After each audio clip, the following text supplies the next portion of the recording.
said, but And now you're married, so there's nothing to do Yeah. about it. It's exactly that. I said, trust me, if we could go back to talk. And now you're.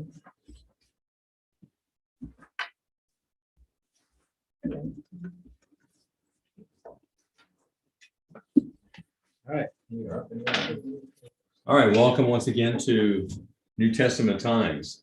Last week, we looked first of all at what happened to the other disciples besides Peter, and apostles besides Peter and Paul, because we had covered that previously. And then spent most of the time looking at what happened in 70 AD, which is an extremely important event in history, certainly in church history, but I dare say very few Christians know anything about it. I gave you a lot of the details last week. Tonight, I thought it would be helpful to look at a video that's been made covering what occurred. And if you're interested in military strategy, things like that, you'll appreciate it more maybe than if you're not. But I thought it was a good overview of what occurred as the Romans came in, how they captured the city, and so on. And then we'll look at the results of the destruction of Jerusalem. Also, last week after the destruction of Jerusalem, we talked about what happened at Masada as well, which is part of that ending of Jewish rule. All right, so tonight we have that to do, and we'll see how much time we have, whether we can proceed further than that. But I hope you'll enjoy seeing this video format of what occurred in Jerusalem, the fall of Jerusalem, 70 AD. And how do I Ready? start that? Yeah. Yep. Okay. Get this right. It should be there.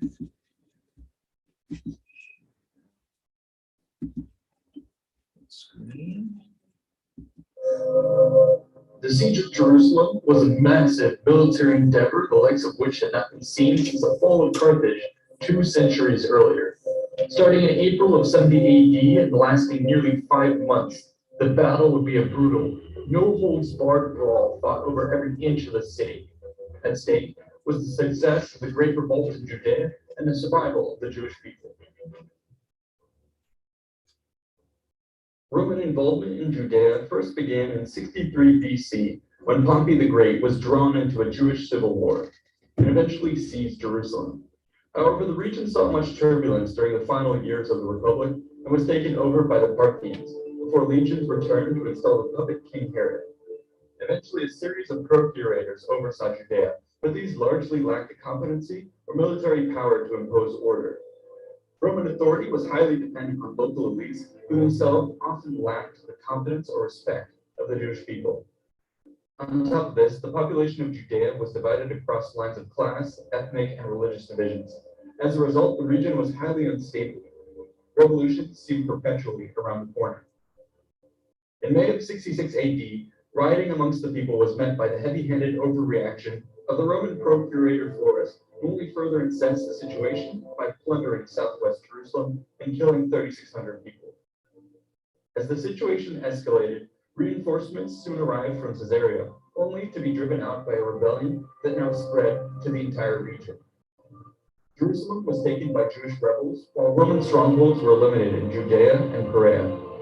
Roman efforts to combat the uprising were led by Vespasian and his son Titus, under orders from the Emperor Nero. The campaign season of 67 AD saw Vespasian advance south from Antioch and focus his efforts on subduing Galilee. Field battles were virtually unheard of, given the huge advantage the Romans held, and most of the fighting was concentrated around fortifications. This resulted in particularly brutal treatment of any populations which did not submit immediately. Rome often acted particularly strict to make a point.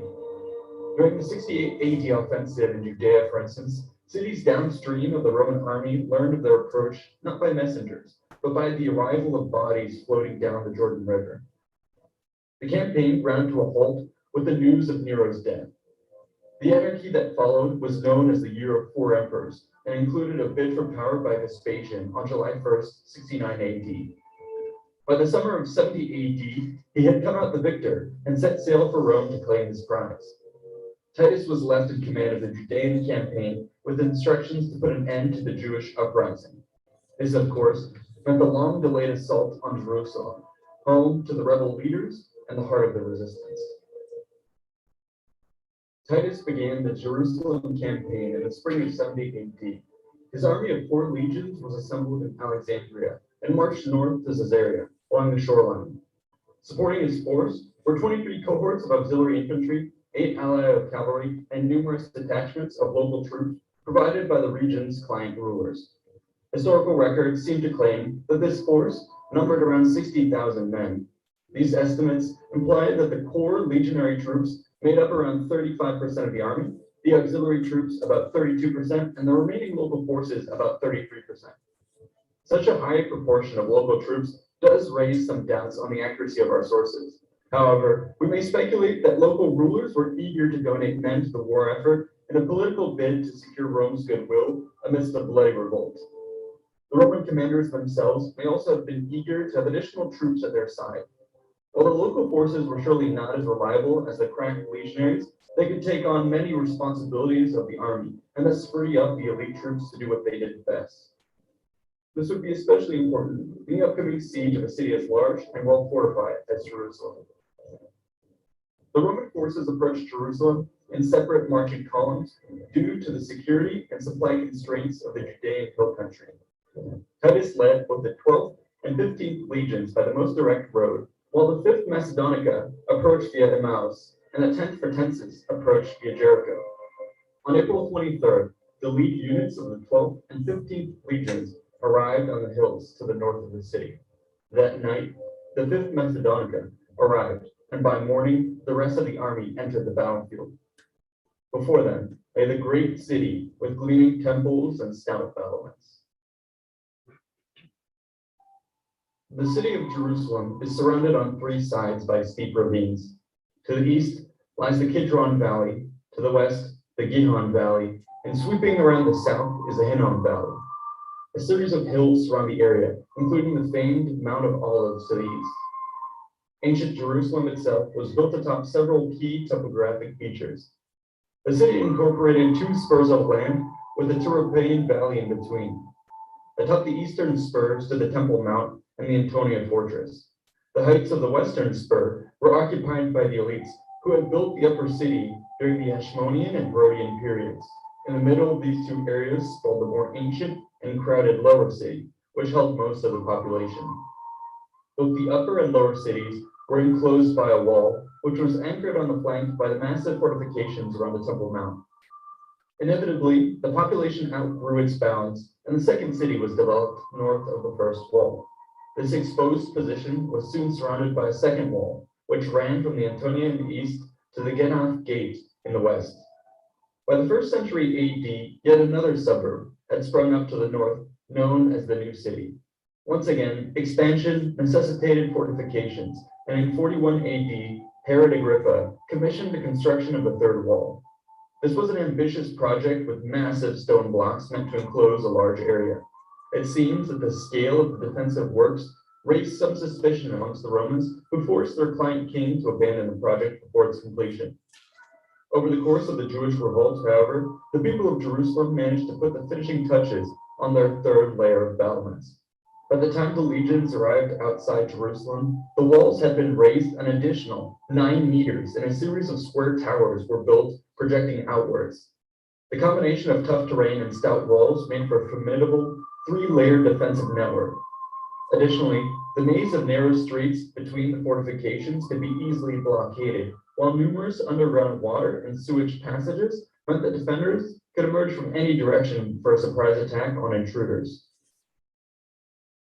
Bunkered within this massive, fortified city was a garrison of approximately 20,000 Jewish troops. However, these were not professional forces. Rather, they were a motley assortment of militiamen, refugees, and zealots. This composition is a reflection of the thoroughly fractured nature of the Jewish resistance. Since the outbreak of the revolt, An effective, centralized government had failed to take form, and the resistance suffered from a chronic failure to synergize its various factions. Jerusalem had been divided along party lines and was tearing itself apart in bloody political infighting right up until the arrival of Roman forces. The principal leaders were Simon Gioras, who laid claim to the upper city, and John of Gischala, who was based out of the Temple Mount. Simon led the larger of the two forces, which included 10,000 men under 50 officers and 6,000 allied Idumeans under 8 commanders. These troops garrisoned the first wall from Kidron all the way to the palace of the kings. On the other side of the city, John had an armed following of around 6,000 men under 20 officers and was joined by Eleazar with his 2,400 zealots. These forces held the Temple Mount, along with the surrounding neighborhoods, including the Ophel and the Tyropanian Valley. Traditional Jewish fighters were lightly armed and armored. They fought at range with slings, bows, and javelins before closing in with spears, swords, and clubs. While agile and determined, they often stood no chance in a straight-up engagement against Roman forces, especially heavy cavalry. However, the Jews in Jerusalem were much better prepared than was typical. They had been amassing equipment from Jewish workshops, Herodian armories, arms dealers, deserters, and defeated enemies. A substantial amount of gear had been gathered from the defeated Romans at Beth Horon, including an array of artillery pieces. In addition, the confused mess of siege warfare would negate many of the advantages a Roman force would enjoy in a field battle. Lastly, it must be said that the morale of the defenders was strengthened by the inevitable survival instincts that took hold when a city resolved to fight or die. While considering the armies is important, we would do well to remember that sieges are battles of attrition. As such, it is necessary to ask about the food and water supplies. Fresh water, at least, was not of immediate concern, owing to the presence of numerous cisterns around the city, as well as several massive pools which trapped rainwater. Food, on the other hand, was in short supply. During the infighting that preceded the siege, many of the grain stores had been raided or destroyed by opposing parties. In addition, the already huge population of Jerusalem had swelled to dangerous levels in recent weeks with the arrival of pilgrims celebrating Passover. The non-combatant populace far outnumbered the armed defenders and imposed severe limitations on the length supplies could last. Once the Romans closed in on Jerusalem, the countdown began. The Roman army had undergone a long march to reach Jerusalem. Titus recognized that his men were exhausted and ordered that they construct preliminary camps out of range of the city. The 12th and 15th legions, who had arrived from the northeast, began to set up a kilometer away, atop Mount Scopus, with another camp planned for the 5th Macedonica, 550 meters further back. As the legions moved into place, Titus rode ahead to personally survey the defenses. On the morning of April 23rd, he set off with 600 horsemen, following the road that led to the main gate of the third wall. However, the terrain was uneven and cluttered with gardens, olive groves, hedges, fences, walls, and stone structures which had been knocked down by the defenders. In other words, he walked into a maze of obstacles. All of a sudden, Jewish forces burst out of the gate and swarmed the Roman column, cutting it in half. Cavalrymen in the rear bolted out into the open country they had come from. Meanwhile, Titus and his escorts were left behind. The general had neglected to wear his helmet or breastplate for the expedition, but nonetheless drew his sword and led a charge to break out. According to Josephus, he, quote, diverted those perpetually with his sword that came on his side, overturned many of those that directly met him, and made his horse ride over those that were overthrown, end quote. The encounter was a close call, but ultimately the Romans were able to cut their way through, though they lost several men and left many injured. Titus was likely shaken by the event and eager to get the siege underway. He ordered the 10th Fretensis to move even closer and began constructing entrenchments atop the Mount of Olives. However, the Jews were emboldened by their new success and decided to follow up with a massive assault. Sorties poured out of the eastern and southern gateways, their sights set on the working legionaries. Fighters streamed across the Kidron Valley and descended upon the half-built camp of the 10th Fretensis. The Romans were caught completely off guard. Jewish troops started cutting down their disorganized opponents, while more reinforcements rushed out from the city to complete the rout. Titus attacked the flank with his bodyguard, which was enough to force the mob back down the ravine. The 10th Fretensis resumed work, only to come under a second assault from Jews who had been steadily bringing in more and more men.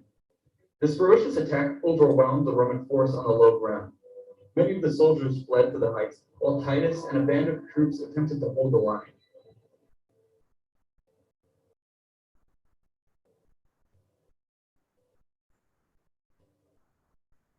Soon after, the legionaries regrouped and countercharged down the hill, driving the Jews back once more.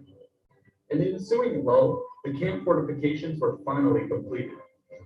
This secured the Roman force positions, but left everyone with a reminder that the strength of the Jewish defense had been dangerously underestimated.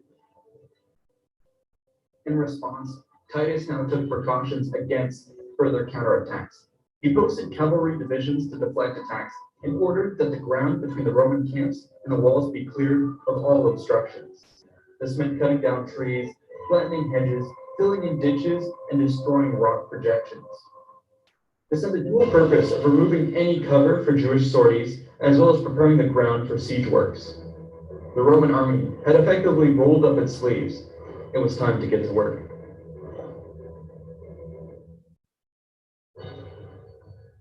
Titus recognized the hardship of attacking from the east, where the ravines were steepest.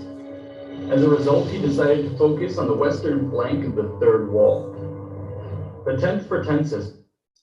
By the way, some of these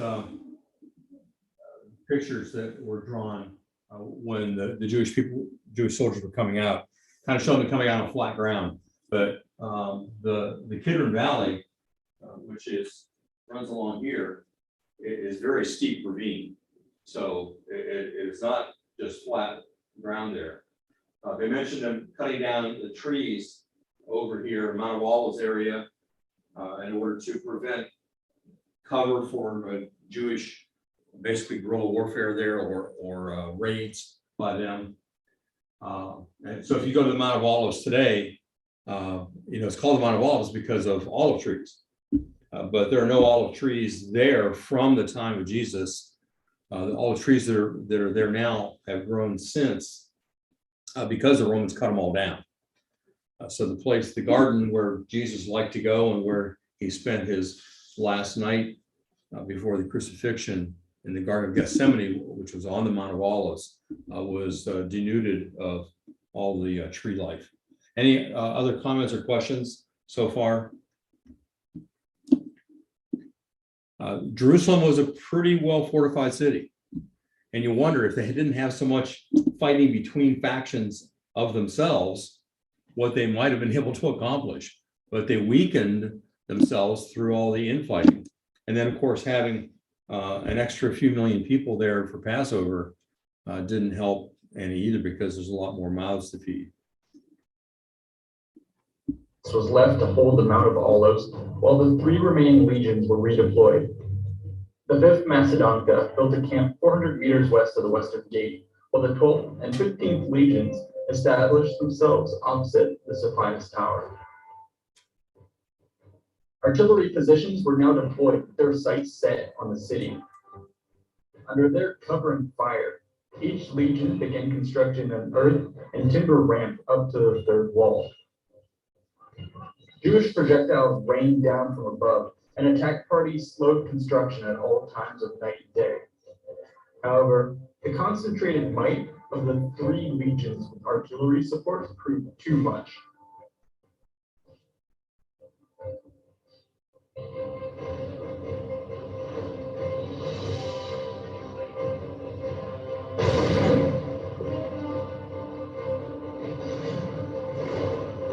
The attackers completed their ramps and soon were slowly rolling battered rams into place.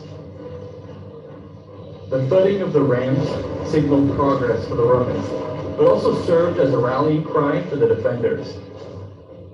Militia units from around the city swarmed into place to pelt the crews and their guards with missiles from above, while raiding parties attacked the engines on foot from postern doors.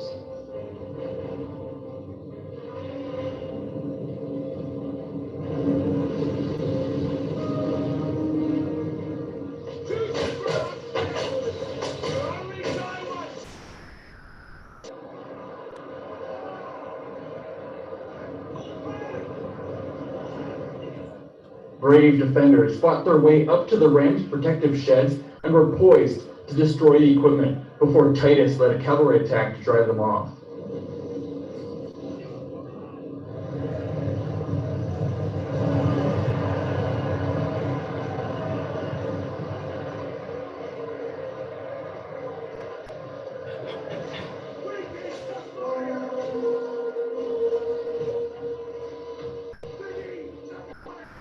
Before ramming was resumed, Roman engineers built 3 siege towers, which were too heavy to be overturned and which were also fireproofed. These were then rolled into place to provide close fire support for construction and clear the area of defenders.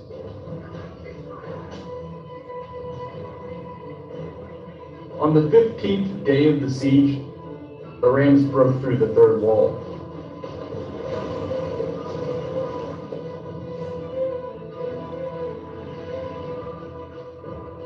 The Jews yielded the outer city to the Romans and withdrew to the second wall.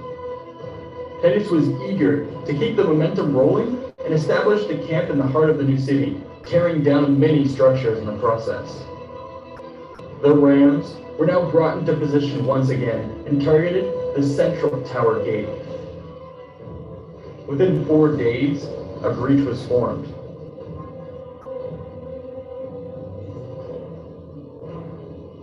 The legionaries formed up and advanced through the narrow gap. However, they were met with an eerie silence. As the troops advanced cautiously through the seemingly deserted streets, they were all of a sudden attacked from all directions.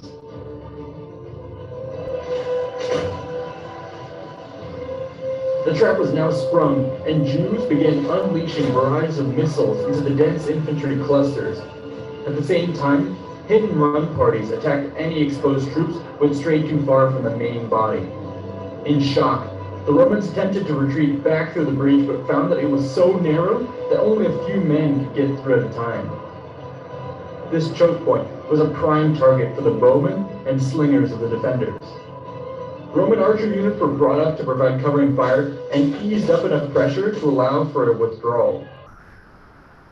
At the same time, however, the Jewish force was mobilized to surge ahead as the Roman tide receded. They rushed back onto the walls, unloading continual barrages onto the attackers. Meanwhile, sorties with large blocks of Jews pressed the Romans back while the breach was mended. Josephus recalls the fighting raged all day long and into the night. Action around the tower gate continued, and by the 4th day, the legions once again broke through. This time, Titus ordered that the entire northern stretch of the second wall be torn down and the surrounding towers be manned by Roman forces. The Jews now pulled back to the first wall.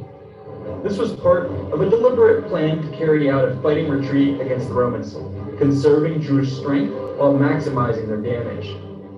The commanders were finally in a position to make a stand now that the defensive line had a much smaller surface area than at the start of the siege.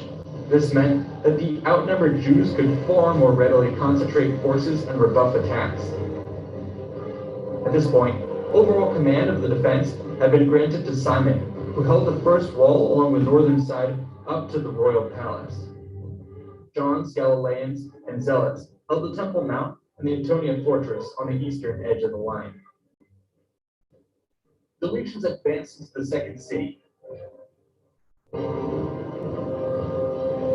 Titus dispatched the 10th and 15th legions to raise rams to the west, where the second and first walls met. To the east, he had the 5th and 12th legions start construction against the Antonia fortress. They did so under incessant sorties and missile attacks. Historians tell us that the Jewish forces at this point would have been able to bring to bear 300 bolt throwers and 40 stone throwers from the rebel armory. This firepower was considerable and must have forced the Romans to build their own protective countermeasures. On the 29th of May, after 17 days of intense labor and non-stop harassment, the Romans completed their attack paths up to the eastern and western flanks. Battering rams, siege towers, and numerous cohorts were brought up for an all-out assault. However, unbeknownst to the Romans, the Jewish forces had been hard at work themselves. They had secretly conducted sapping operations with a tunnel traveling under the first wall right up to the siege ramps against the Antonia. The excavations were supported by pit props, which the Jews set alight. As the fire took its course, the ground gave way and a huge chasm opened up, engulfing the ramps and their siege engines. Fires, which were temporarily smothered, erupted once more as the bitumen reignited and burned what remained of the equipment. The Romans had once again fatally underestimated the defenders and were reaping the consequences. To the west, Simon sallied out at night to attack the siege works in his sector of the battlefield. The brave rebels beat back resistance and fought their way to the ramps, setting their sheds alight. The fires alarmed the legionaries who saw their hard work going up in smoke and rushed in to try and pull the rams out of harm's way. They were met by Jewish reinforcements streaming out from postern gates, and a pitched battle ensued. A deadly tug of war followed over the rams, with the rebels finally managing to complete their destruction. The demoralized Romans pulled back. Sensing an opportunity, the Jewish forces swarmed out of the city in pursuit, driving the legions all the way back to their camp. The retreat was stabilized when once again Titus rode to the rescue with his cavalry. Fierce fighting ensued, but the rebels were finally pushed back to the first wall. The Roman siege lines were in shambles. Virtually all of their rams and ramps were smoldering ruin by morning, and the morale of the legions must have been in a similar state. It was approaching the hottest part of the year now. Water was running low, and building material was becoming increasingly hard to come by. Nonetheless, Titus launched an ambitious plan to restore the spirit and security of the men. His plan called for the construction of an 8-kilometer wall of circumvallation with 13 forts. To do this, he leveraged the proud nature of the troops by having the legions and cohorts challenge one another for the honor of being the first to complete their allotted portion of the wall. Relatively safe from Jewish attacks, the legionaries were free to reforge their unit cohesion through competitive labor. The result was a stunning success. Within 3 days, the entire structure was completed. Morale amongst the Romans was restored, while the Jews were left with the stunning sign that the Roman war machine wasn't backing down. If anything, things had just shifted into high gear.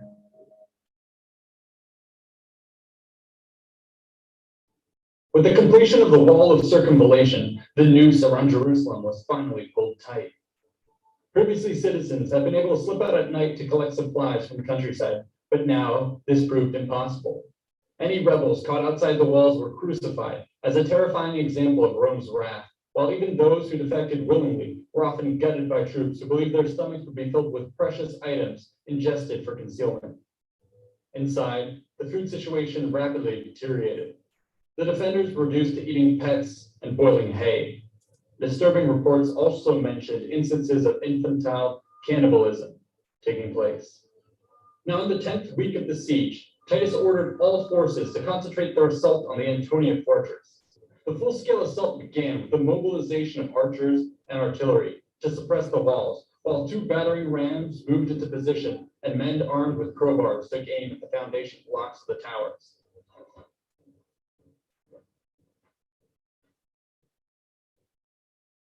Despite great efforts made the first day, the Romans were forced to withdraw for the night without making any noticeable gains. Unbeknownst to both sides, however, the heavy activity in the area took a toll on the structural stability of the fortress. The mine, which had previously brought down the Roman siege ramps, had also undermined the Antonia. A heavy rain, combined with the pressure of the men and the machinery at work, provided the straw that broke the camel's back. In the dead of night, the northern wall of the fortress collapsed. At first light, the Romans positioned themselves for a direct assault through the breach. Once again, however, the Jews were one step ahead and had already constructed another secondary wall on the other side. Unwilling to give up the nighttime gift, Titus asked for volunteers to tackle the fortifications head on. A handful of brave men volunteered, no doubt encouraged by the promise of rich reward.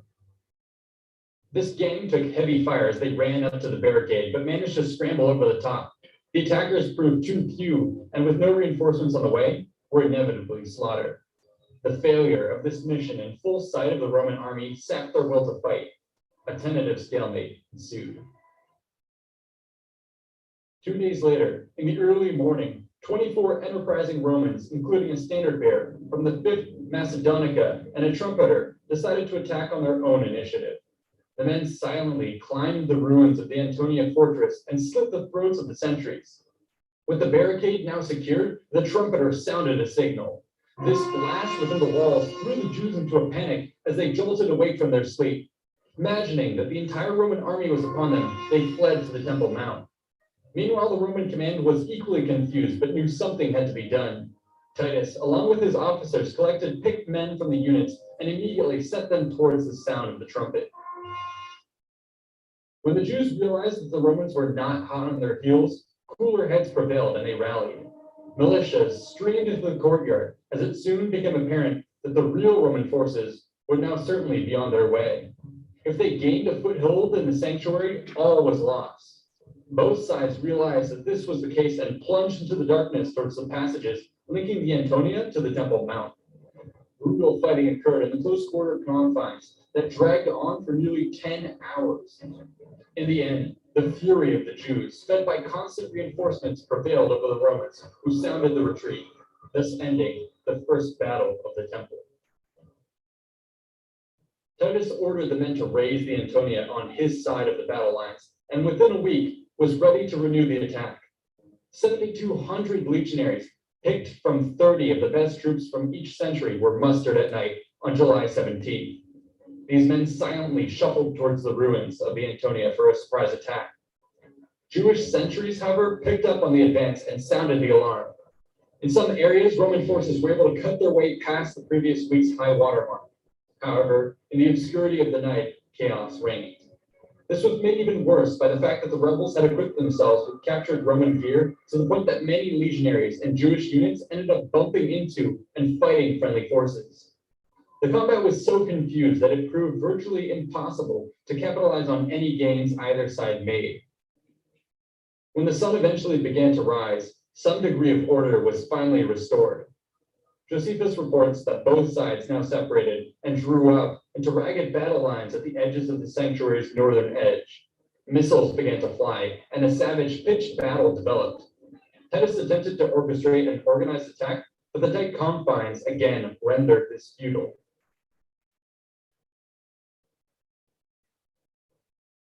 By midday, it became apparent that no gains would be made, and the second battle of the temple was called off. Clearly, it would be impossible to punch a hole through the Jewish bottleneck. Titus thus resolved to broaden the scale of the attack.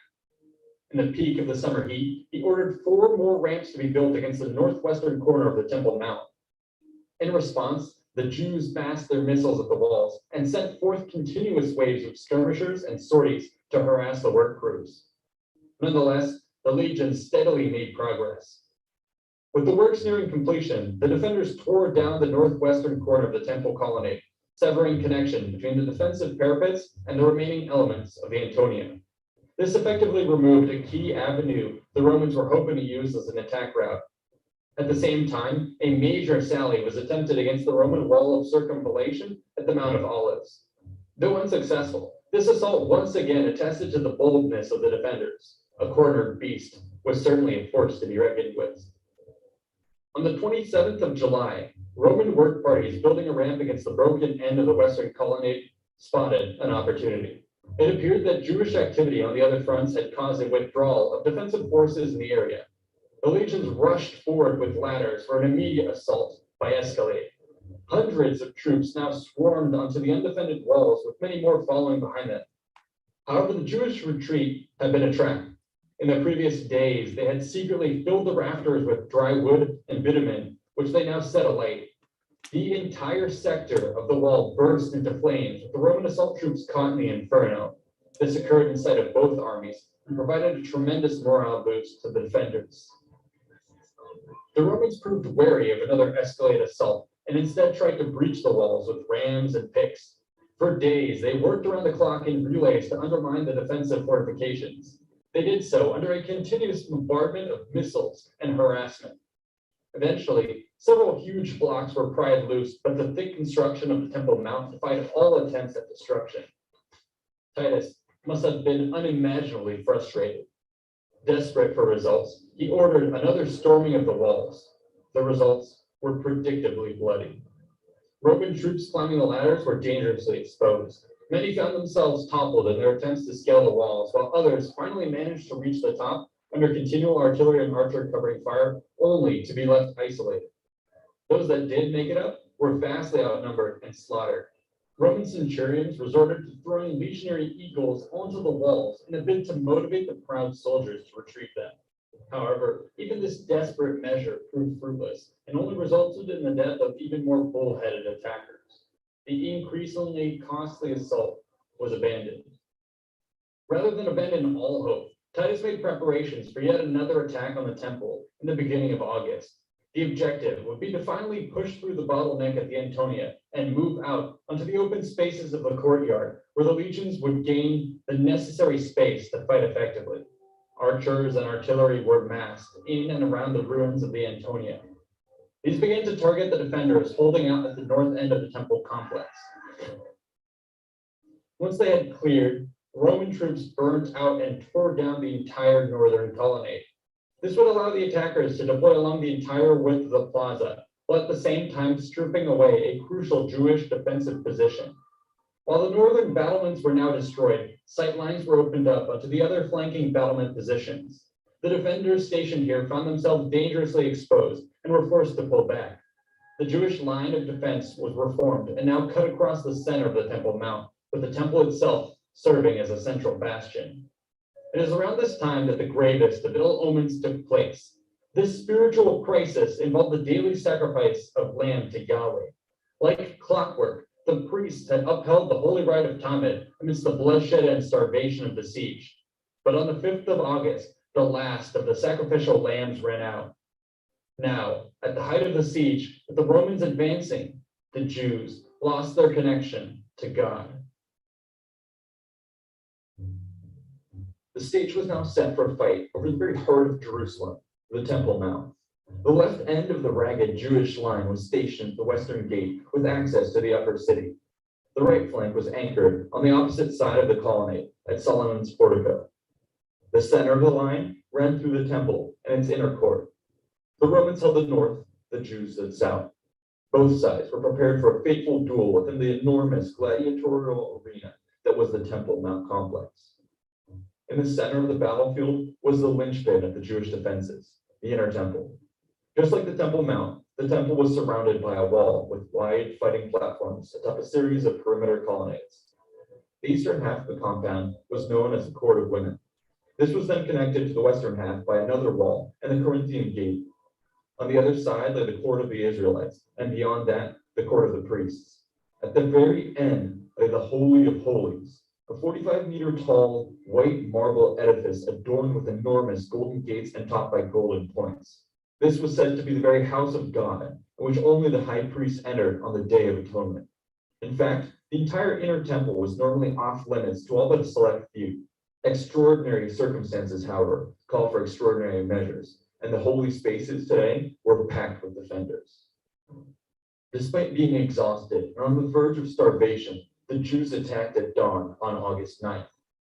Troops burst out of the eastern gate and rushed the Roman lines in force. The surprised legions reeled from the punch, but managed to hold their ground. Once more, Titus had his cavalry mount up and charge across the open ground. The small group of forces crashed into the Jewish mob, sending shockwaves through the mass of men. However, the attack failed to dissuade the rebels, and the third battle of the temple began. This engagement was characterized by a confused series of attacks and counterattacks along the eastern end of the sanctuary. Jewish defenders offered supporting fire from atop the nearby temple rooftops, while their Roman counterparts did the same from their own rear lines.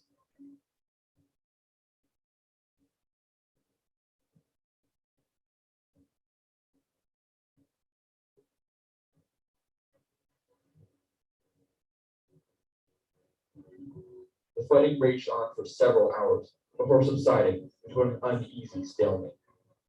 The following day, August 10th, the Jews again launched an attack on the Romans holding the outer court, initiating the fourth battle of the temple. The engagement was similarly hard fought, but the crush of a Roman counterattack managed to drive the defenders right up to the temple walls itself. Here, Jews atop the walls dislodged stones and threw down an assortment of projectiles onto the Romans. However, in the close press below, a pair of legionaries were seized by impulse. One grabbed a piece of flaming debris, while the other hoisted him up against the north side of the temple. From this elevation, he lobbed the burning timber through a low golden door into the sanctuary chambers. In the summer heat, the highly flammable timbers and textiles took light. Thick, black smoke billowed into the air as fire spread rapidly, to the stunned amazement of both sides. The fire rapidly spiraled out of control, threatening to consume the countless sacred texts and treasures within the temple. The Jews were left paralyzed between choosing to fight the flames or the Romans. The legions seized on the initiative and plunged forward without orders. They battered down the eastern gates and penetrated the inner court of the temple. In this moment, at the climax of a grueling 3-month siege, the attackers gave way to their bestial nature. Soldiers broke free from their officers, controlled only by a toxic psychological state of repressed rage and frustration. Pity was the first casualty, soon followed by a butchery of all those who did not flee the hellscape. The young, the old, the helpless, all were put to the sword. This bloodlust would only be matched in intensity by greed. Roman soldiers plunged into the flaming complex, intent on making off with treasures inside. The frenzy reached a fever pitch where Roman troops were being trampled to death by their comrades. The arrival of Titus seemed to have little effect on the state of the men. This was often a natural occurrence in the final stages of a siege, when even the ablest of commanders could do nothing to restrain the wild passions of soldiers. Eventually, the delirium subsided when the temple was picked clean by both men and flames. Chants of Imperator, Imperator, Imperator greeted Titus as he ordered the sacrifice of an ox, a sheep, and a pig at the eastern gate of the temple. With this move, he consummated the domination of the Roman gods over that of the Jews.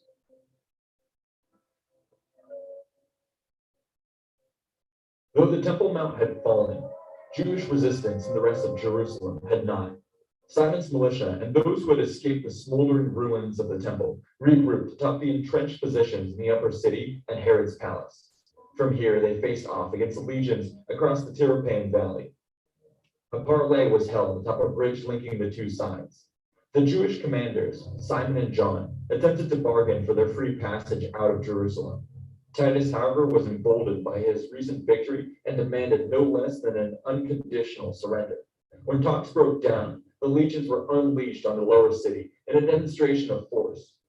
For 2 days, they hacked their way through tight alleys and rooftops, cutting down rebels and non-combatants alike. Fires were also set to clear out any survivors from the lower districts. The flames did tremendous damage to life and property. They also engulfed vast quantities of dead bodies in various stages of decay, filling the air with a horrid stench. All that remained now was the last stronghold of Herod's palace. This fortress was dominated by strong walls and a ring of towers ranging from 25 to 40 meters tall. In addition, the buildings of the upper city blocked a clear line of approach, while numerous underground passages could allow the Jews to carry out effective sorties against incoming siege works. The Romans had faced significant trouble against similar defenses already, and were not eager to try it once more. Instead, the attackers opted to mount their assault from the west, flanking from outside the walls of Jerusalem. All 4 legions now massed in the Hinnom Valley and began construction of a final set of siege ramps.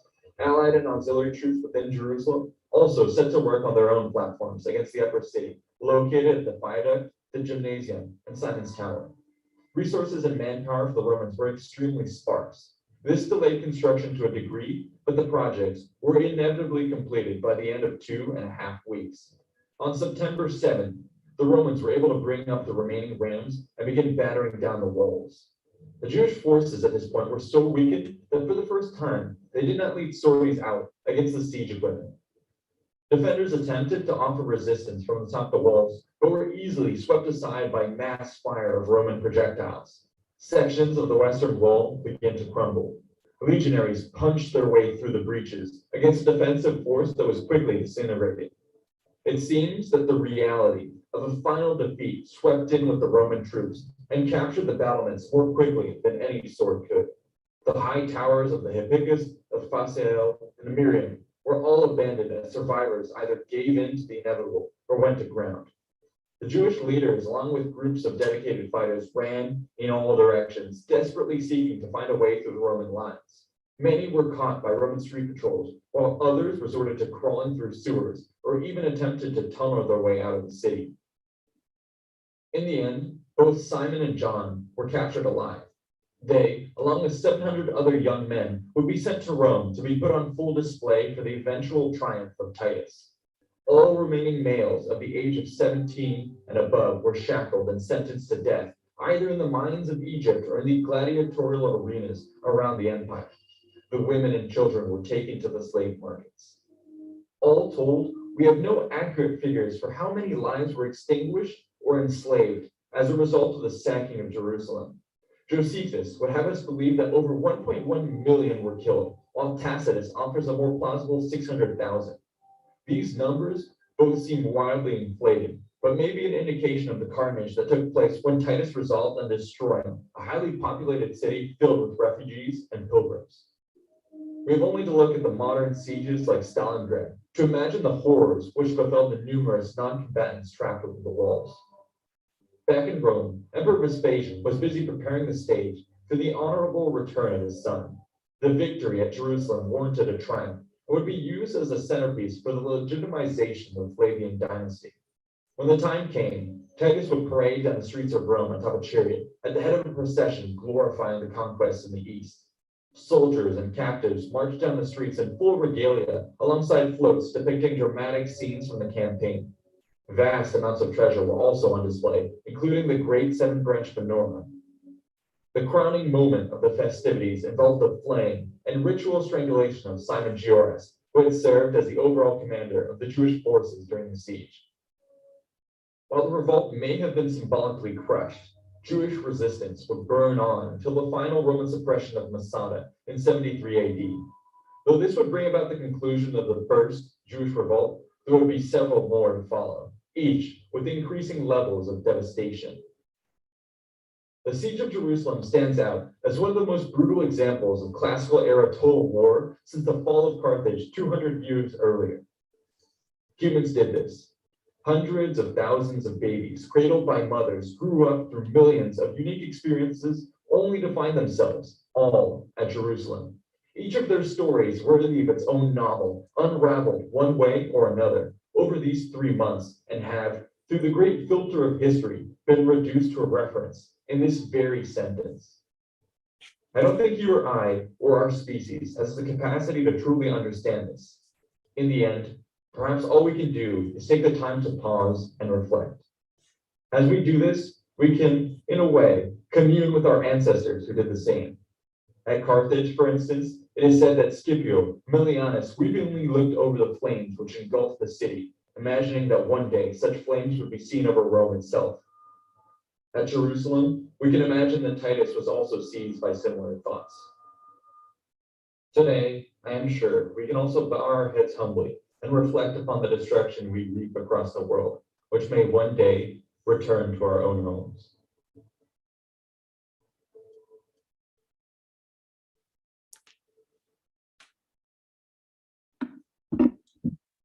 All right, hope that you found that helpful. As a don't see how to get out of that. To review and add to what I had related to you last week. Any questions about what you saw or about what occurred? What are your impressions?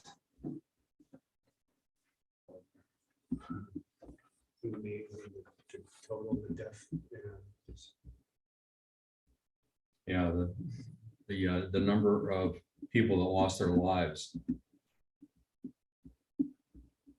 We tend to think of the Jewish people lost their lives. A lot of Romans lost their lives Oh, too. the Jews, the leaders of the Jewish, they were very smart some of the stuff they did too. I mean, Yeah. That was ingenious.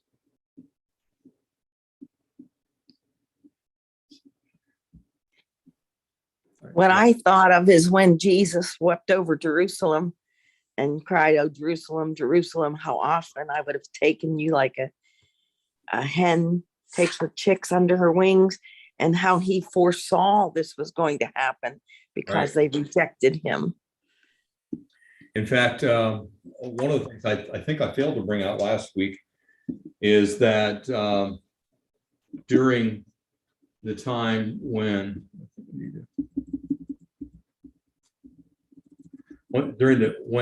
several times it mentioned using catapults and the huge boulders being flung through the air at Jerusalem.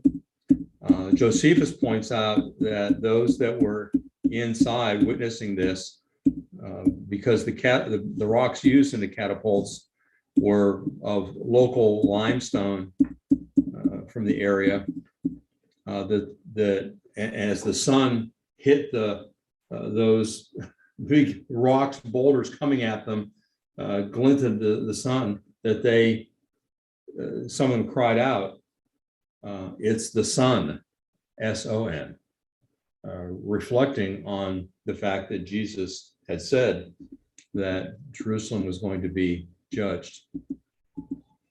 And they recognized that it was because of their rejection of the Messiah. So interesting connection there. Yeah, thanks for bringing that up. Anybody else? Any other thoughts?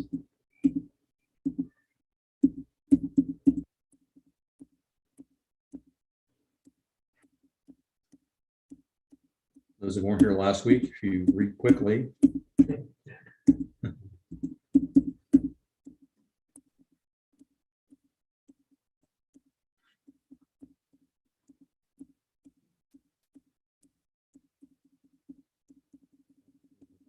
Sana.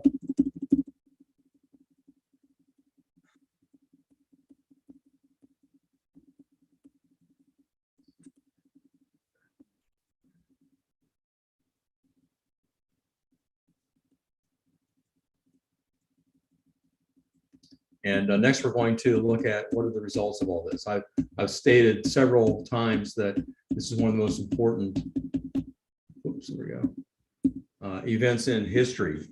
Why do I say that? Well, we look at the results, which you should have in your notes. First of all, Jews no longer occupied the city of Jerusalem. Now, they wouldn't be driven out entirely at this point. It would be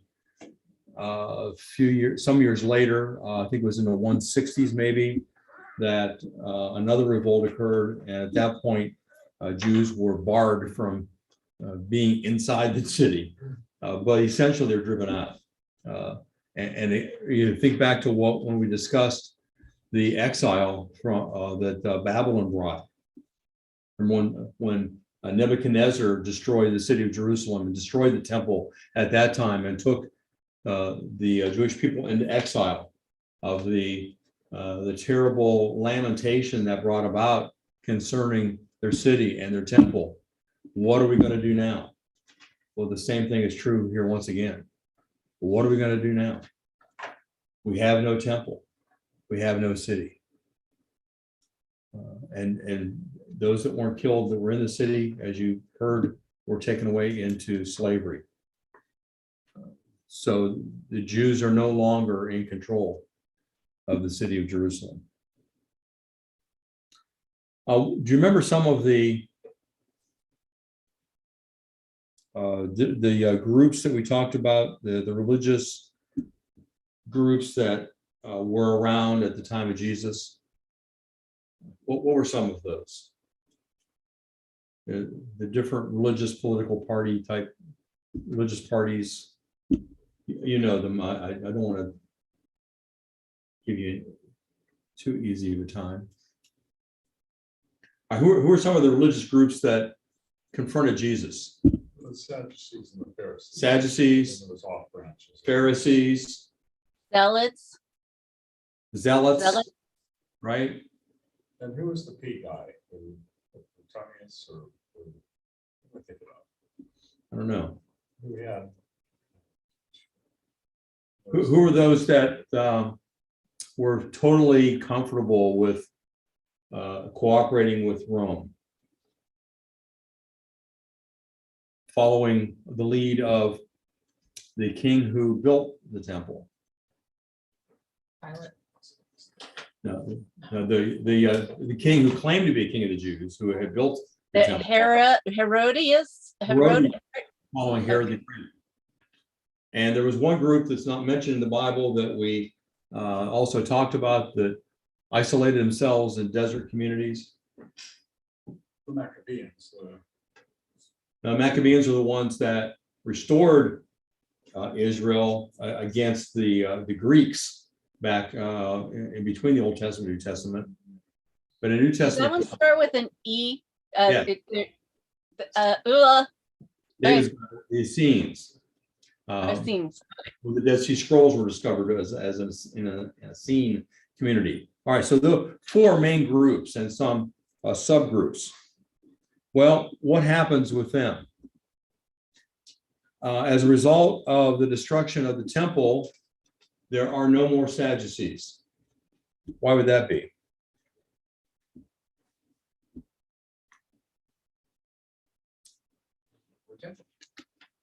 Because there's no more temple.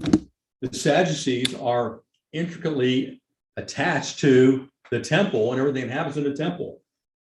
Remember, they are largely the priests. The high priests were always Sadducees. Their livelihood was gained through what they could procure from the people as they bought animals and as they exchanged their money at the temple. If there's no temple, there's no more Sadducees. Because the whole reason for existence is gone. All right, one group that was mentioned is the Zealots.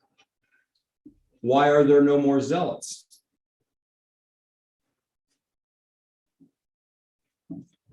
Easy. No more fights? No What? more fights? Or they're either dead or there's no more fighting? They're dead. The Zealots are dead.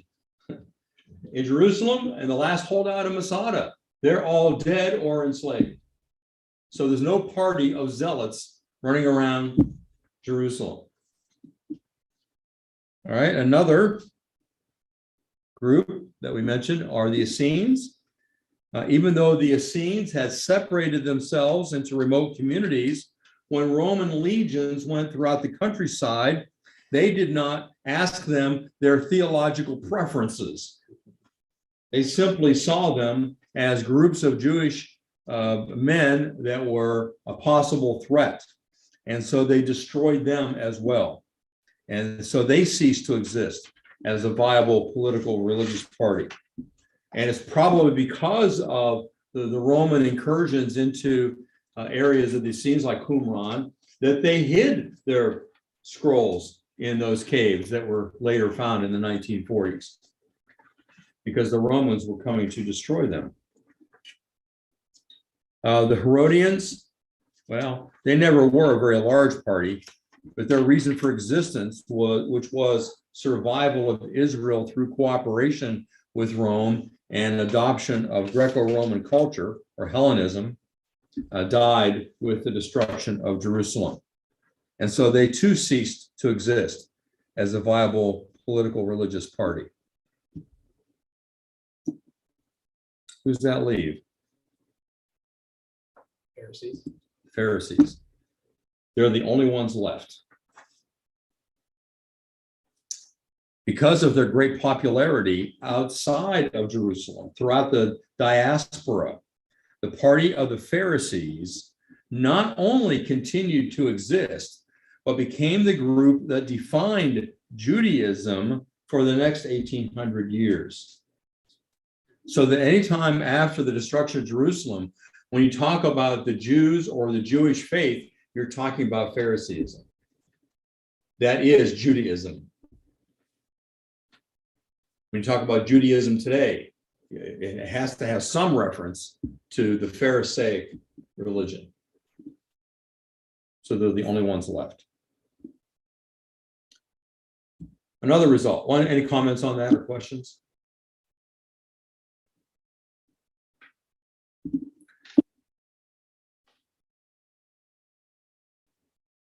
The next result, that should be now you see them, not know you see them.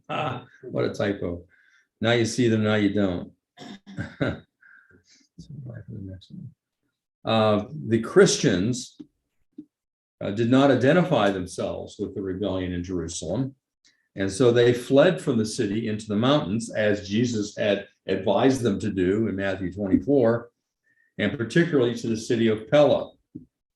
They were seen as betrayers by later Jews. In fact, the rabbis added to the synagogue liturgy a prayer that condemned Jewish Christians. Henceforth, they could hardly join in worship at the synagogues. So they included in the prayers of the synagogue was a condemnation of Christians. The great influx of Gentiles into the Christian movement helped to establish the church as a separate body from the Jews. And what had been viewed as simply another faction of the Jews, Christianity came to be understood as a separate entity altogether. So the fall of Jerusalem in several ways separated Jewish Christians from the Jewish people. And so the church is not seen as simply a brand of Jewish religion or Judaism. Any comments or questions about that?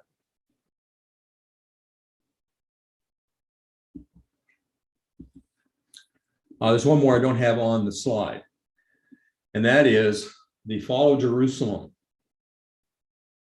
And this is maybe more important than anything else for our understanding. The fall of Jerusalem represents the end of the old covenant.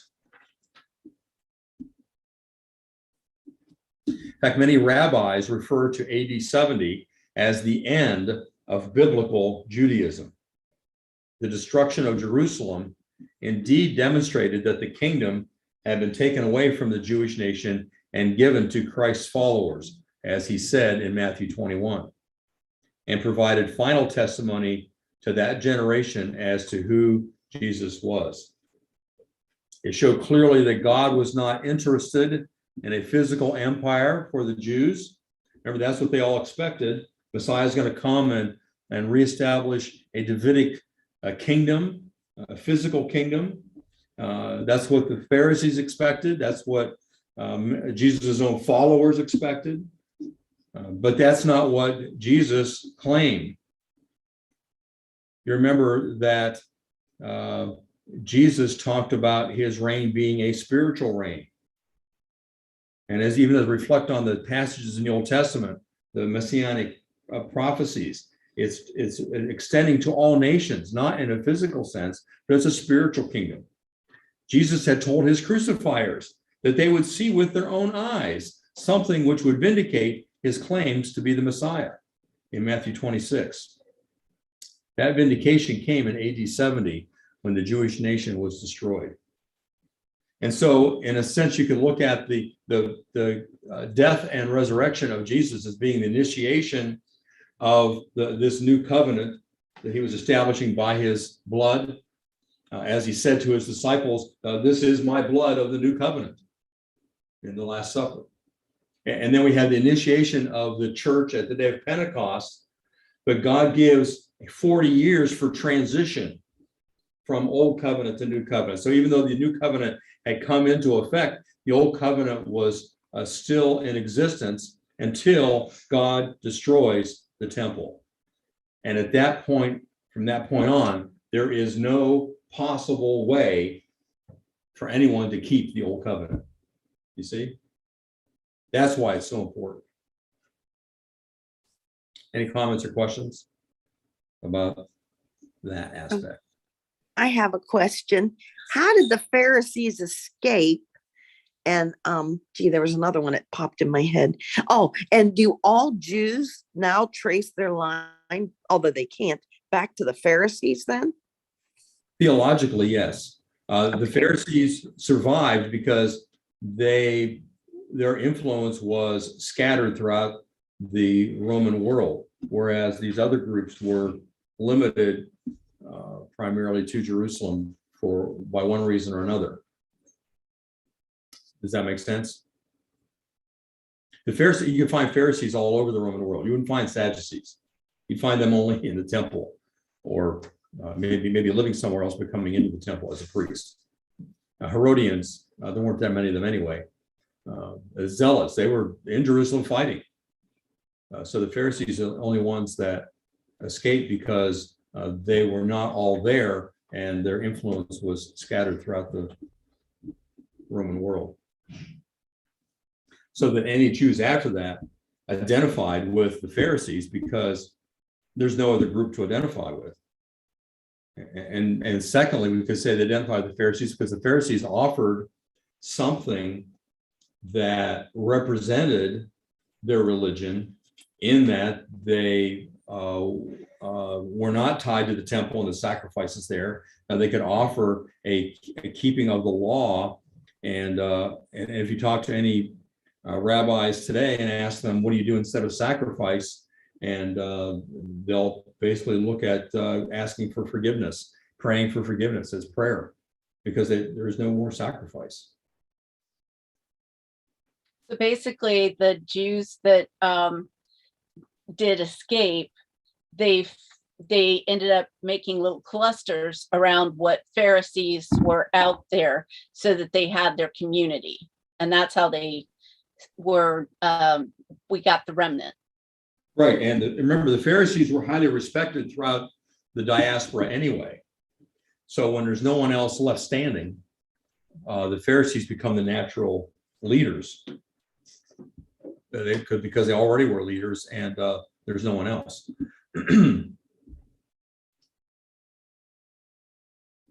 Any other comments or questions?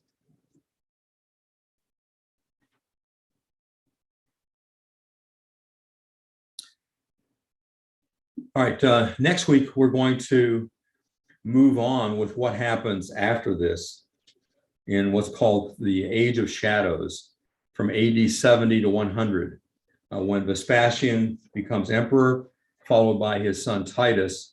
And we're going to see from then on what happens to the church, what happens to Christians, and then continue on from there to see what God does in the church as time goes on. Any final questions or comments? You said this morning at 1:31, they made Christianity. No, 314, I think it was. Oh, it's a 3:14?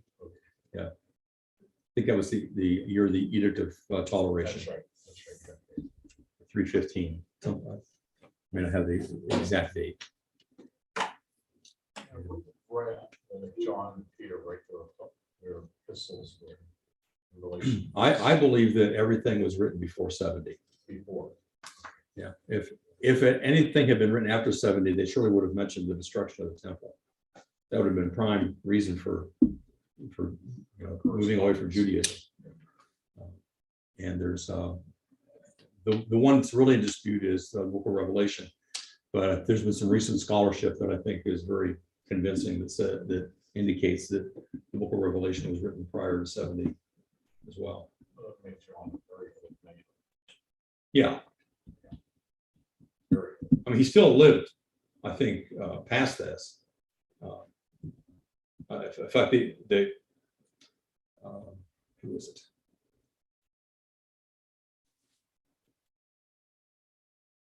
I can't remember if it was Irenaeus or who it is that writes about John, indicating that he did die or was persecuted and then did die during the reign of Domitian, which was in the 90s. So depending on when John was born, we don't really know whether he was older or younger than Jesus, but he would have been quite old. We know that when he was old and living in Ephesus, that he was so feeble they had to carry him into the church meeting on a cot. So I was going to say, when does AD start? 33? The years AD begin. Well, Jesus was. I think Jesus was born in 2 BC. And so, Anno Domini, the year of our Lord, AD was calculated by a monk as he went back and tried to calculate the year that Jesus was born. That's year 1, but I think he was off by a couple of years. I said his birth, not his death. Right. Yeah. Anno Domini is the year of our Lord. That is from the time the Lord arrived, is what he was looking at. BC is before Christ, before he came in the incarnation. 37 years after the death of Christ. Yeah. Okay. But if you read any books written recently, they don't use BC and AD anymore because that reflects too much of an interest in Jesus. And so now they call it the Common Era, CE, and BC is now before the Common Era, BCE. I refuse to do that. My line is, who cares what they think? Yeah. But you find a lot of Christian authors using those too, I suppose, for credibility. I don't know. Maybe. All right. Any other good questions?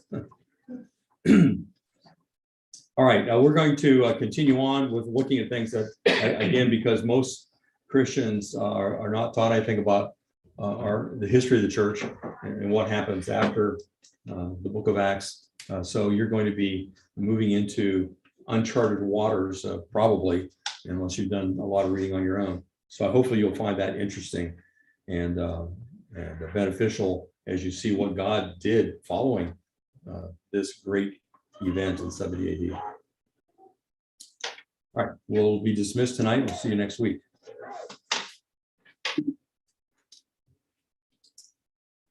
Thanks, Bill. You're welcome. Very interesting, Bill. Thanks a lot. You're welcome. Yes. Glad we're here. I agree. Yes.